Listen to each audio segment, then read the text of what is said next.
जराइम को रोकने में सबसे बड़ी रुकावट पुलिस अफसरान हैं पंजाब पुलिस के।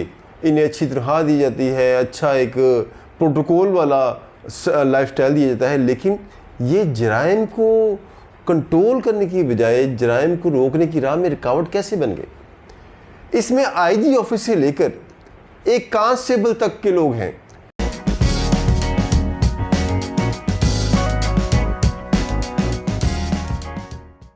बिस्मिल्लाहिर्रहमानिर्रहीम। नाज़रीन, प्रोग्राम में खुशामदीद। आज के हमारे प्रोग्राम में हम बड़ा एक अहम मौजू है कि पुलिस अफसरान जो हैं जराइम को रोकने में सबसे बड़ी रुकावट पुलिस अफसरान हैं पंजाब पुलिस के, वो कैसे, ये आगे हम चल के आपको बताएंगे कि ये पुलिस अफसरान जराइम को रोकने की राह में कैसे रुकावट हैं। हालांकि इनका काम तो है जराइम को रोकना।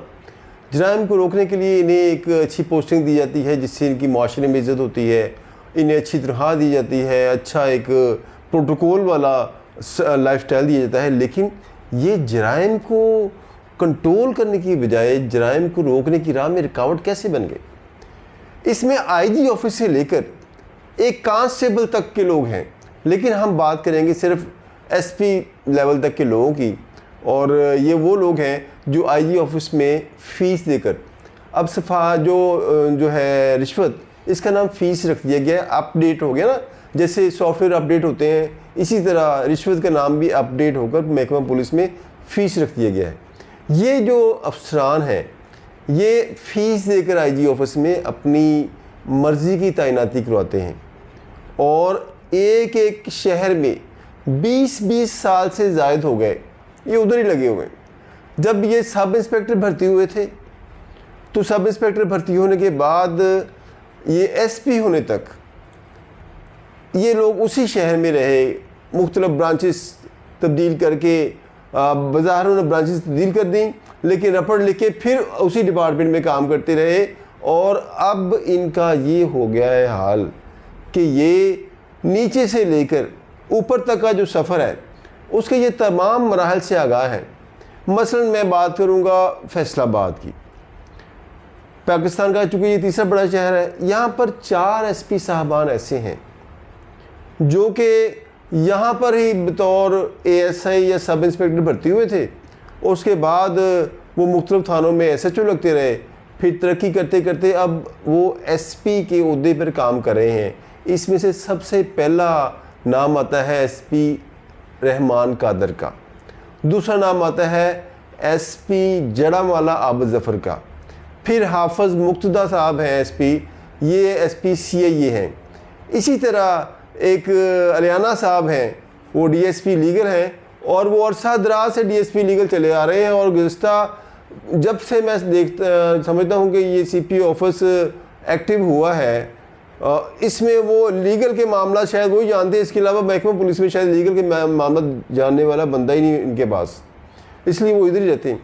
अब ये पहले जो 3 एसपीज़ का मैंने जिक्र किया, ये एसपी साहब ये जो हैं ये सब इंस्पेक्टर से शुरू हुए थे और यहाँ पर ये एसपी लग गए, और अब इनको एक ये इनका इतना ये इनके जो है कहते हैं झिझक ख़त्म हुई है कि ये बाकायदा एक आम सब इंस्पेक्टर से एक आम एएसआई से फ़ीस खुद ही पकड़ लेते हैं कि फ़लाँ केस की है, उसकी फ़ीस डायरेक्टली ले लेते हैं, क्योंकि ये खुद नीचे से ऊपर आए।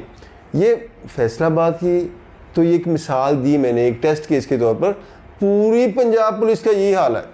और कच्चे के डाकुओं को इन्होंने क्या कंट्रोल करना, इन्होंने तो सारे पंजाब को आईजी साहब खुद कच्चे का इलाका बनाया हुआ है। गैम्बलिंग हो, जिस्म फरोशी हो, मनशियात फरोशी हो, ताजरों के लेन देन के मामलात हों, और दीगर जो जराइम हैं, सब का एक नेटवर्क है। ये नेटवर्क का बाकायदा हिस्सा है ये लोग। मुझे ये बताएं कि ट्रांसफ़र पोस्टिंग पंजाब पुलिस का हिस्सा नहीं है, तो फिर ये 20-20 सालों से ये इसी शहर में क्यों लगे हुए लोग। फैसलाबाद को मैंने सिर्फ एक मिसाल के तौर पर पेश किया है। ये एक लिस्ट है पूरी मेरे पास, अगर मैं ये लिस्ट पढ़नी शुरू करूँगा तो बड़ा लंबा चौड़ा ये काम हो जाएगा। सिर्फ मैंने इन 4 एसपी साहबान का जिक्र किया है। अंजम कमाल साहब ये एसएसपी पेट्रोलिंग हैं, ये एक रीज़नेबल पोस्ट पे इनकी हवाले से ये ऐसे मामला कम दिखाई देते हैं। लेकिन सवाल ये है कि अंजम कमाल साहब हो गए, आबद ज़फ़र साहब हो गए, हाफिज़ मुक्तदा साहब हो गए और रहमान कादर साहब हो गए। ये यहाँ पर ही सब इंस्पेक्टर होते थे, यहाँ पर ये एसपी हो गए।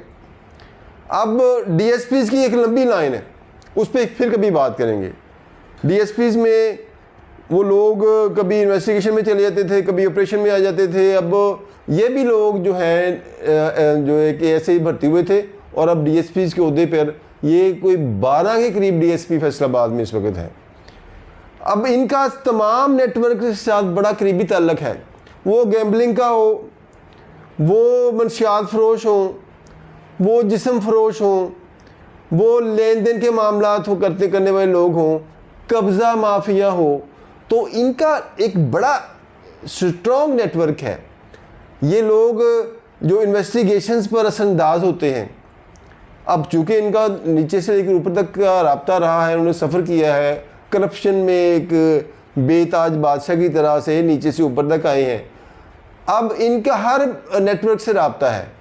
जब कोई मामूली सा एएसआई या सब इंस्पेक्टर वो मेरिट के मुताबिक फ़ैसला करने की कोशिश करता है, तो ये एसपी साहबान जो हैं जिनके इनके साथ ताल्लुकात हैं, वो उस तफ्तीश पे असरअंदाज होते हैं।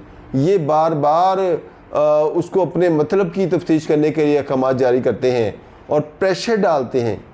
अब आईजी साहब डॉक्टर उस्मान साहब, आपसे मेरा ये सवाल है कि आप माशाल्लाह बड़े विजनरी अफसर हैं, तो आपको आप लिस्टें निकलवाएं, सारे डिस्ट्रिक्ट की लिस्टें निकलवाएं।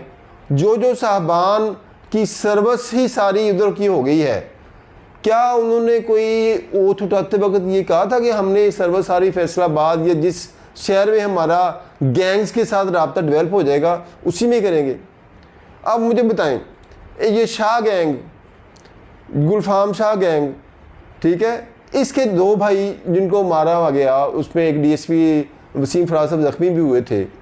अब उसके तीसरे भाई को पकड़ा गया, 36 लाख रुपया लेकर उसे छोड़ा गया, जिसकी इंक्वायरी चल रही है।